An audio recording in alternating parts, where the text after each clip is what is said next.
Hello and welcome to Lovneesh sir की क्लास। आज की ये शिक्षा निदेशालय राष्ट्रीय राजधानी क्षेत्र दिल्ली की आकलन वर्कशीट नंबर 1 जो कि कक्षा 8वीं के विद्यार्थियों के लिए है, यह ली गई है गणित विषय से।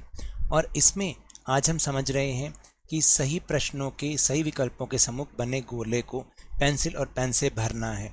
यानी यहाँ पर 10 प्रश्न दिए गए हैं जिसमें से सही उत्तर को हमें चुनना है। तो आज का जो ये टेस्ट है आपका वो बेस्ड है एक चर में रैखिक समीकरण अध्याय से। पहला प्रश्न है कि x जमा 4 बराबर 9 क्या है? एक समीकरण, एक व्यंजक, समीकरण और व्यंजक दोनों, समीकरण या व्यंजक में से कोई नहीं, तो यह एक समीकरण है। फिर दूसरा प्रश्न है कि निम्नलिखित समीकरणों में से कौन सा समीकरण एक चर में रैखिक समीकरण नहीं है? एक चर वाला रैखिक समीकरण नहीं है। तो देखिए, ये भी एक चर वाला है, ये भी एक चर वाला है, ये भी एक चर वाला है। ये इसका सही उत्तर होगा ये वाला, क्योंकि इसमें दो चर आ रहे हैं। फिर दिए गए 2x जमा 3y जमा t बराबर 7 समीकरण में चरों की संख्या कितनी है? तो देखिए 1, 2 और 3 है। सही उत्तर है 3, x, y और t। फिर दिए गए समीकरण 9x बराबर 7x जमा 8 में x का मान बताइए। तो देखिए कैसे होगा, 7x को एक तरफ रख लो, तो यहाँ बचा 2x बराबर 8 और x इज इक्वल टू 8/2 बराबर 4। तो सही आंसर है D 4।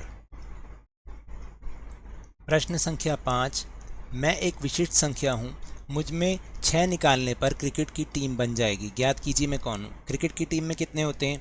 11। ठीक है, तो अगर एक विशेष संख्या 17 हुई और उसमें से 6 निकाल दें तो 11 की टीम बन जाएगी। तो सही आंसर है 17।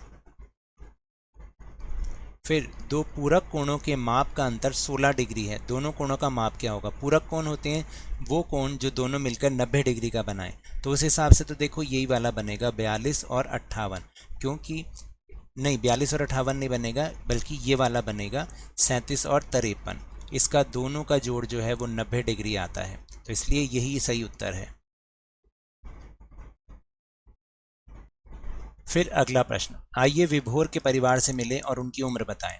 देखिए ये विभोर का परिवार है, ये है विभोर, ये उसके पापा, ये उसकी मम्मी, ये उसकी दादी और ये उसकी बहन। अब इनके बारे में एक कंडीशन पढ़ते हैं। देखो क्या लिखा है, विभोर के पापा की उम्र 44 वर्ष है, याद रखना 44 वर्ष। विभोर की उम्र उसके पापा की उम्र की चौथाई है, यानी 44 को 4 से भाग करेंगे तो विभोर की उम्र आ जाएगी, तो वो हो जाएगी 11।